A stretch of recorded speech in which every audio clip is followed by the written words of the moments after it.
अस्सलाम वालेकुम, welcome to my channel. उम्मीद करती हूँ सब खैरियत से होंगे। अल्हम्दुलिल्लाह हम भी खैरियत से हैं। आज हम बनाएंगे बहुत इजी और क्विक सा मैंगो केक। उसके लिए जो इंग्रेडिएंट्स हमें चाहिए, सबसे पहले हम ले लेंगे 1 कप मैदा, 1 कप हमें मैंगो पल्प चाहिए, एक बड़े साइज़ के मैंगो, और 1 कप जो है हमें शुगर चाहिए, हाफ कप कुकिंग ऑयल चाहिए हमें, 3 टेबलस्पून जो है पाउडर मिल्क है, ये आपकी मर्ज़ी, आप ऐड करें या ना करें।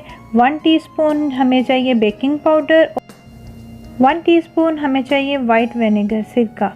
सबसे पहले एक ब्लेंडर जग ले लेंगे, उसमें जो है 1 कप जो है वो मैंगो पल्प हमने ऐड कर दिया और हाफ कप जो है हमने शुगर ऐड किया, और हम इसको अच्छी तरह से ब्लेंड कर लेंगे। इसका स्मूथ सा जो है वो टेक्सचर बन जाएगा। उसको हम एक बाउल में ऐड करेंगे, साथ ही हाफ कप इसमें ऑयल ऐड करेंगे और विस्क के साथ इसको अच्छी तरह से हम विस्क कर लेंगे। अब इसमें हम मैदा ऐड करेंगे, थोड़ा थोड़ा करके हम ऐड करेंगे ताकि इसमें गुठलियाँ ना बने, और बिल्कुल ऐसे ही इसको हम विस्क करेंगे बिल्कुल राउंड में, और बाकी मैदा भी हम इसमें ऐड कर लेंगे और विस्क के साथ इसको अच्छी तरह से हमने मिक्स कर लिया है। अब इसमें 1 टीस्पून जो हमारा बेकिंग पाउडर था वो हमने ऐड कर लिया है, इसको भी मिक्स कर लेंगे, और साथ ही 1 टीस्पून इसमें जाएगा हमारा वाइट विनेगर, और ये हो गया रेडी।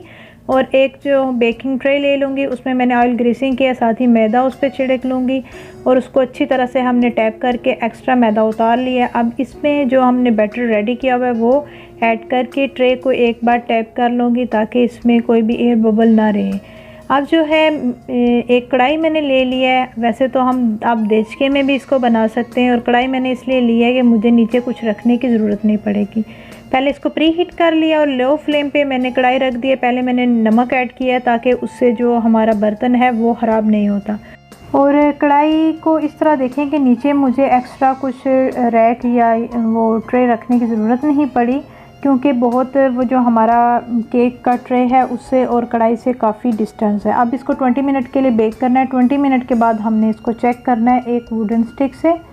वुडन स्टिक से जब आप चेक करेंगे तो जब आप देखेंगे कि आपकी स्टिक बिल्कुल साफ़ है, कुछ भी इसके साथ लिक्विड नहीं लग रहा, तो आपका केक हो गया रेडी।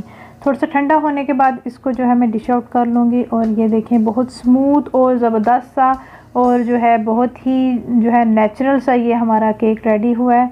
इसको आप ज़रूर ट्राई कीजिएगा और दुआओं में याद रखिएगा।